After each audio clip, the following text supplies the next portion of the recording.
అజ్ వాస్తవికత. ఉర్దూ మూలం మౌలానా మౌదూది. అనువాదం ఎస్ఎం ఖాద్రి. పాఠకుడు డాక్టర్ నాగూర్ షేక్.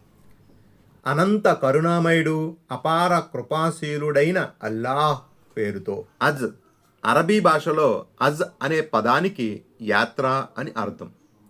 అజ్ అనే ఆరాధనలో ప్రజలు కాబా గృహాన్ని దర్శించే సంకల్పంతో యాత్ర చేస్తారు కాబట్టి దాన్ని అజ్ అని అంటారు.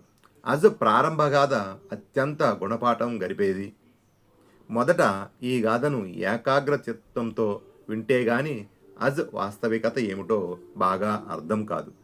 ఆ తరువాత దాని ప్రయోజనాలను అర్థం చేసుకోవడం ఎంతో సులువవుతుంది. హజరత్ ఇబ్రహీం అలైహిస్సలాం పేరు వినని ఏ ముస్లిమైనా, ఏ క్రైస్తవుడైనా, మరే యూదుడైనా ఉంటాడా? ప్రపంచం మూడింట రెండొంతుల కంటే అధికమైన జనాభా ఆయనను తన నాయకునిగా తలుస్తుంది. హజరత్ మూసా అలైహిస్సలాం, హజరత్ ఈసా యేసుక్రీస్తు అలైహిస్సలాం, హజరత్ ముహమ్మద్ సల్లల్లాహు అలైహి వసల్లం ఆయన సంతతిలోని వారే. ఆయన వెలిగించిన ఆ దివ్యతోనే ఈ ప్రపంచంలో సన్మార్గ కాంతి వ్యాపించింది. 4000 ఏండ్ల క్రితం ఆయన ఇరాక్ భూభాగంలో జన్మించారు. అప్పుడు ప్రపంచం దైవాన్ని మరచి మనుగడ సాగిస్తుంది. భూమండలంపై తన నిజ ప్రభువును గుర్తించి ఆయన ముందే భక్తితో మోకరిల్లే ఏ ఒక్క వ్యక్తి కూడా మిగిలి లేడు. హజరత్ ఇబ్రహీం అలైహిస్సలాం ఏ జాతిలోనైతే జన్మించారో ఆ జాతి ప్రపంచంలోకెల్లా వృద్ధి వికాసాలతో అలలారుతున్న జాతి. కానీ మార్గభ్రష్టత్వంలో మిగిలిన అన్ని జాతుల కంటే మిన్నగా నిలిచింది. వైజ్ఞానికంగా, పారిశ్రామికంగా ఎంత అభివృద్ధి చెందినా సృష్టితాలు పూజలకు అర్హులైనవి కావు, సృష్టికర్తకు సరితూగవు అన్న యథార్థం వారి బుద్ధికి అందలేదు. ఆ జాతి వారిలో నక్షత్రాలు, విగ్రహాలు పూజించబడేవి. జ్యోతిష్యము, జోస్యము, శకునాలు, జాల విద్య, తాయెత్తులు బాగా ప్రాచుర్యంలో ఉన్నాయి. మన దేశంలో అర్చకులు, పురోహితులు, పండితులు ఉన్నట్లు వారిలోనూ పూజారులు, అర్చకులు, దేవాలయ సంరక్షకులు ఉండేవారు. వారు పూజలు జరపడంతో పాటు అర్చనలు చేసేవారు. పెళ్లి పేరంటాలు, అంత్యక్రియల్లాంటి లాంఛనాలు నిర్వహించేవారు. జ్యోతిష్యం పేరిట సాధారణ ప్రజల్ని వారి ఉచ్చులో బిగించేవారు. ప్రజలు కూడా వారినే తమ భాగ్య విధాతలుగా నమ్మేవారు. వారు చెప్పినట్టు నడుచుకుంటూ వారి కాంక్షలకు దాస్యం చేసేవారు. ఈ పూజారులు దేవతల ప్రతినిధులని వారు అనుకుంటే మనం సుఖంగా ఉండగలం, లేకపోతే సర్వనాశనం అయిపోతాము అని ప్రజలు నమ్మడమే దానికి కారణం. పూజారులకు పాలకులకు మధ్య సన్నిహిత సంబంధాలు ఉండేవి.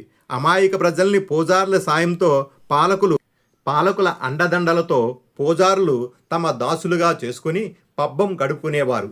మరోవైపు ఈ పాలకుడు దేవతా అంశమని, ఆయన దేవతల్లో ఓ దేవుడే అని, దేశానికి ప్రజలకు అతడే ప్రభు అని, అతని నోట వెలువడిన ప్రతి మాట శాసనము అని, ప్రజల ధన ప్రాణాలపై అన్ని విధాల అతనికి అధికారం ఉందని పూజారులు ప్రజల్ని నమ్మింపజేసేవారు. అదే కాకుండా ప్రజల మనోమస్తిష్కాల్లో రాజుల దైవత్వ భావన నాటుకోవడానికి రాజుల సమక్షంలో పూజా లాంఛనాలు జరిపేవారు. ఇలాంటి పరిస్థితుల్లోనే ఆ జాతిలో హజరత్ ఇబ్రహీం అలైహిస్సలాం జన్మించారు.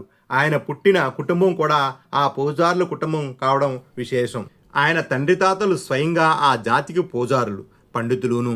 ఆ ఇంట ఇబ్రహీం అలైహిస్సలాంకు లభించగల శిక్షణ కూడా ఓ పండితు పుత్రునికి లభించే శిక్షణే. పుట్టినప్పటి నుంచి ఆ మంత్రోచ్చరణలే ఆయన చెవులకు తాకాయి. పూజారులు, మత గురువుల లక్షణాలే ఆయన తన సోదరుల్లో, తన బంధువుల్లోనూ గాంచేవారు. తాను తన జాతికి ఓ మతాధిపతిగా తన ఆధిపత్యం చెలాయించడానికి ఆ మందిర పీఠం ఆయన కోసం ఎదురు చూస్తుంది. ఆయన కుటుంబం ఇప్పటి వరకు ధనార్జన చేసి సంపన్నంగా మారడానికి కారణభూతమైన ఆ అర్చనలు, నైవేద్యాలు కూడా ఆయన్ను తమ వైపుగా ఆహ్వానిస్తున్నాయి. అదేవిధంగా ప్రజలు చేతులు కట్టుకుని భక్తి ప్రవృత్తులతో ఆయన ముందు తల వంచి నిలబడడానికి సిద్ధంగా ఉన్నారు.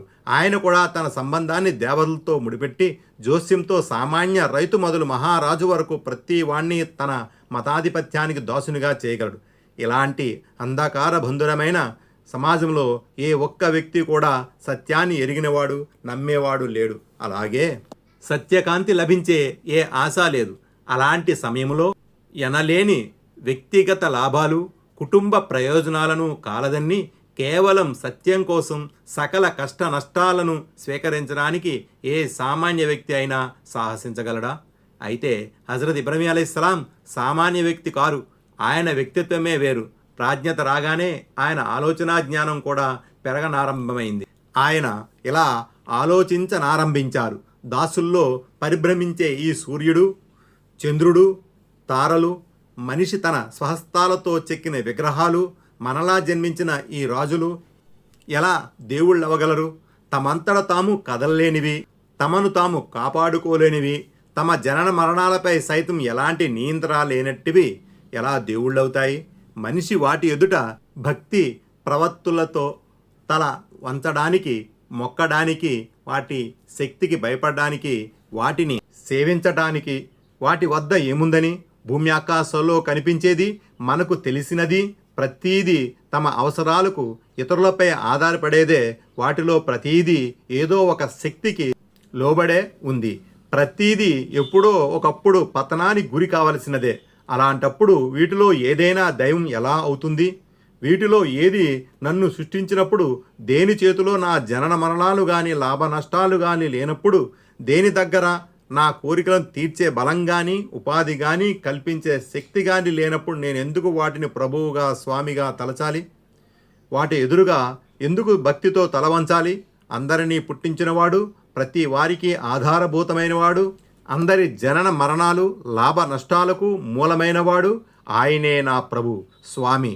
ఇలా ఆలోచించి ఇబ్రహీం అలైహిస్సలాం వేటినైతే నా జాతి పూజిస్తుందో వాటిని నేను అసలు పూజించను అని ఓ నిర్ణయానికి వచ్చారు. బహిరంగంగా ఎలా ప్రకటించారు?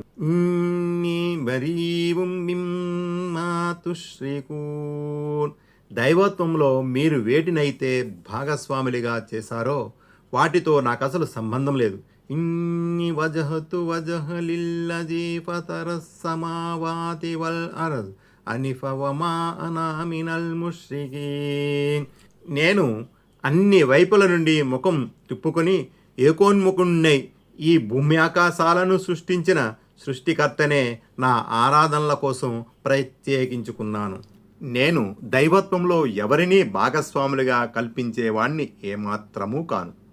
ఇలా ప్రకటించిన తోడనే హజరత్ ఇబ్రహీం అలైహిస్సలాంపై ఎనలేని కష్టాలు కడగండ్లు వచ్చి పడ్డాయి. నా ఆస్తిలో నీకు భాగం లేదు, తక్షణం ఇంటి నుండి బయటికి వెళ్ళిపో అని తండ్రి అంటే, మాలో ఎవ్వరూ నీకు శరణు ఇచ్చేది లేదు అని ఆయన జాతి తెగేసి చెప్పింది. ప్రభుత్వం కూడా ఆయనకు వ్యతిరేకమై రాజు ఎదుట నేరస్తునిగా ఆయన నిలబెట్టింది. అయినా ఆ ఒంటరి మనిషి అందరికీ ధీటుగా సత్యం కోసం బలంగా నిలబడ్డాడు. నాన్నగారు, నాకు లభించిన జ్ఞానం మీకు లభించలేదు, కాబట్టి నేను మిమ్మల్ని అనుసరించేదానికంటే మీరే నన్ను అనుసరించాలి అని ఎంతో వినమ్రుడై సమాధానం ఇచ్చాడు తండ్రికి. జాతి బెదిరింపులకు సమాధానంగా అది పూజించే విగ్రహాల్ని తన చేత్తో తుత్తునీయాలు చేసి, మీరు వేటినైతే పూజిస్తున్నారో అవి ఎంత బలహీనమైనవో చూడండి అని రుజువు చేశారు. రాజు దర్బారులో నిలబడి, ఓ రాజా, నీవు నాకు దైవానివి కావు, పూజ్యుడవు కావు. నీకు నాకు జీవన్ మరణాలను ప్రసాదించేవాడు ఎవడో, ఈ సూర్యుడు సైతం ఎవరి చట్టానికి లోబడి ఉన్నాడో ఆయనే నా దైవం, స్వామి, ప్రభువును అని ధైర్యంగా చెప్పారు. చివరికి దర్బారులో ఇబ్రహీం అలైహిస్సలాంను సజీవంగా దహనం చేయాలని తీర్పునిచ్చారు. కానీ ఏకేశ్వరుణ్ణే విశ్వసించిన ఆ పర్వతం లాంటి నిశ్చలమైన గుండె నిబ్బరము గల మనిషి ఆ భయంకరమైన శిక్షను అనుభవించడానికి కూడా సిద్ధపడ్డారు. అల్లా తన శక్తి ద్వారా ఆయన్ని ఆ అగ్ని నుండి కాపాడాడు. అప్పుడు ఆయన తన ఇంటిని, బంధుమిత్రుల్ని, తన జాతిని, తన మాతృభూమిని అన్నిటినీ వదిలేసి కేవలం తన భార్య, సోదరుని కుమారునితో పాటు బయలుదేరి ఎన్నో దేశాలు తిరిగారు. ఆ వ్యక్తి కొరకు తన ఇంట మతాధిపత్యం చలాయించి తన జాతికే ఓ గురువుగా మారే అవకాశం ఉంది. గౌరవ సంపదలు ఏకంగా తనను వరించడానికి సిద్ధంగా ఉన్నాయి. తనే కాదు, తన సంతానము కూడా ఈ పీఠంపై కూర్చుండి సర్వ సుఖాలను జుర్రుకునేటట్లు అవకాశం ఉంది. కానీ ఆ వ్యక్తి తన కోసం, తన భార్య పిల్లల కోసం స్వదేశ త్యాగాన్ని, నిరాధారమైన జీవితాన్ని ఎంచుకున్నాడు. ఎందుకంటే ప్రపంచ ప్రజల్ని ఈ చిల్లర దేవుళ్ల వలలో పడేసి తాను సుఖభోగాలు అనిపించడం ఇష్టం లేదతనికి. దీనికి భిన్నంగా ఓ నిజమైన దేవుని వైపుకు పిలుపునిచ్చిన ఆ అపరాధానికి అశాంత జీవితమే అతనికి ప్రియమైనది.